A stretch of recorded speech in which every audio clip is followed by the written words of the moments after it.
तेबे दर्शक बंधु बंद है सुभद्रा योजना एने उपमुख्यमंत्री प्रभाती परिडा जारी कले आउ एक बड़ सूचना। तेबे जदि आपण माने सुभद्रा योजनार टंका पाइछंती किंबा पाइबि नाहंती तेबे एही वीडियोटी को आपण निश्चित देखंतु। तेबे दर्शक बंधु काहेकि बंद है सुभद्रा योजना एवं कौन रही एने संपूर्ण अपडेट आसतु जानिबा। एहा पूर्व वीडियो को लाइक करंतु, चैनल नुआ थिले चैनल को सब्सक्राइब करी पाखर थिबा घंटी चिन्ह को दबाई दियंतु। तेबे चलंतु वीडियो को आरंभ करिबा।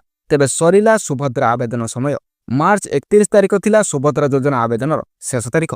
तेबे एहा परे आउ सुभद्रा योजना रे आवेदन हेबो नाही एवं टंका मध्य मिलिबो नाही। तेबे दर्शक बंधु जदि आपण माने ए पर्यंत आवेदन करि नाहंती तेबे आपण माने आउ मध्य टंका पाई परिबे नाही। तेबे चलित वर्ष मार्च मास 31 तारिख थिला सुभद्रा योजना आवेदन शेष तारिख, जहा विषय सूचना देइथिले उपमुख्यमंत्री प्रभाती परिडा। तेबे एप्रिल मासर 1 तारिख ठारू आपण आउ सुभद्रा योजना पाई नुआ आवेदन करि परिबे नाही। एहा छडा जो योग्य हिताधिकारी माने एप्रिल मास पूर्व आवेदन करथिले सेमानकु आगामी राखी पूर्णिमा रे पिछिला किस्ती को मिसाई एका बेलके 15,000 टंका मिलिबो। तेबे उपमुख्यमंत्री सूचना अनुसार आगामी राखी पूर्णिमा रे सुभद्रा योजनार तृतीय किस्ती टंकाटी मिलिबो। हेले आपण माने जानि रखंतु राखी पूर्णिमा रे आसीबाकु थिबा 15,000 टंका सही मानकु मिलिबो जेउ माने कि सुभद्रा योजना रे कोनोसी किस्ती टंका पाइ नांती। एहा छडा जदि आपनको गोटिए किस्ती मिलिछि एवं आपण आ दुईटी किस्ती पाइ नांती तेबे खुशी होई जांतु, कारण एका बेलके आपनको मध्य 10,000 टंका मिलिबो। हेले एथि पई आपनको डीबीटी अनाबल अकाउंट रहितिबा निहाती जरूरी, नचेत सरकार टंका पठाउथिले भी आपनको खातार टंका जमा हेबा नाही। तेबे देखा होबा गुटी वीडियो से पर्यंत रहि जय जगन्नाथ।